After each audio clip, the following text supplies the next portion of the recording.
보안 전문 매체 보안뉴스는 보안 상장 기업들에 대한 증권 정보 서비스를 제공하고 있습니다. 한 주간의 시장 흐름과 보안 상장 기업들의 주가 흐름 함께 살펴보겠습니다.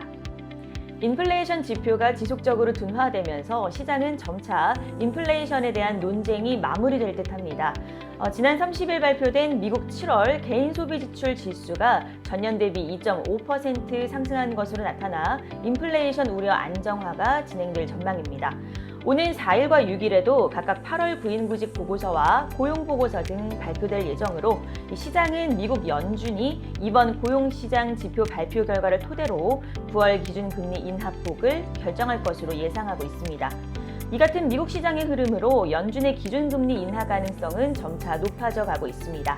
한때 AI 거품으로 논란을 빚었던 이 조정세를 받았던 IT, 반도체주에 대한 우려감도 덜해지면서 다시금 회복하는 듯 보였는데요. 특히 엔비디아의 호실적에 시장은 상당한 기대감을 걸었습니다만 투자자들이 만족할 만한 실적치에 미달하면서 주가는 급락을 면치 못했습니다.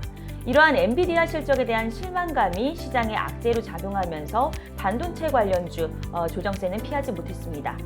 다만 엔비디아 저가 매수세 유입에 따른 투자자들의 투심 회복을 기대해 볼 만하다는 게 증권가의 분석입니다.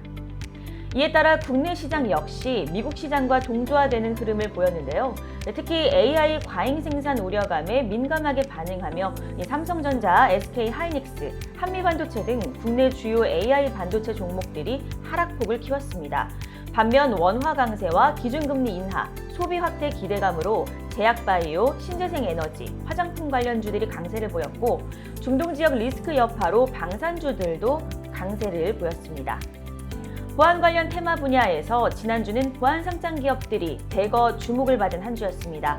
국내에서 딥페이크 성범죄가 사회적 이슈로 대두되며 그 심각성과 정부의 적극적인 움직임에 보안주가 들썩였는데요. 최근 텔레그램에서 확산되고 있는 딥페이크 불법 영상물이 퍼지자 이를 방어할 수 있는 사이버 보안 관련 기업들의 주가가 치솟는 흐름을 보였습니다.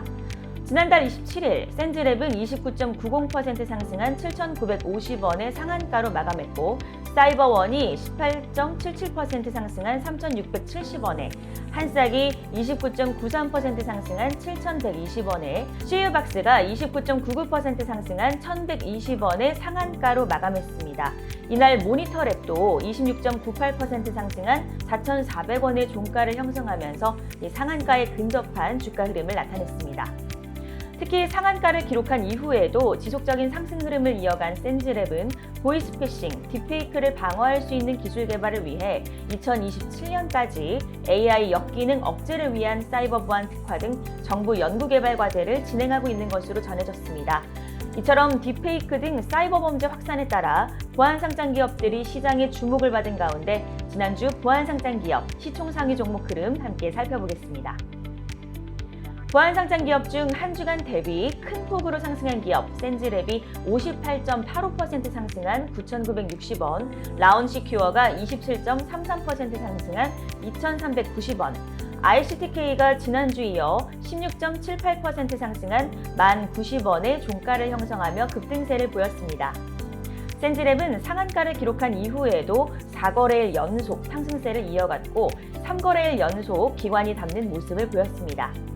ICTK는 지난 8월 23일 금요일에 상한가를 기록한 데 이어 27일 19.88% 폭등하기도 했습니다. 이외에도 이스트소프트가 마지막 거래일 외국인과 기관의 쌍끌이 매수로 12.38% 상승한 15,520원의 종가를 형성했고요. 드림시큐리티가 기관의 관심을 받으며 6.49% 상승한 3,035원의 종가를 형성했습니다. 또한 지니언스, 아톤, 엑스페릭스가 모두 급등하는 흐름을 보였습니다. 지금까지 한 주간 보안 관련 상장 기업 시황 전해드렸습니다. 보안뉴스 이소미 기자였습니다. 고맙습니다.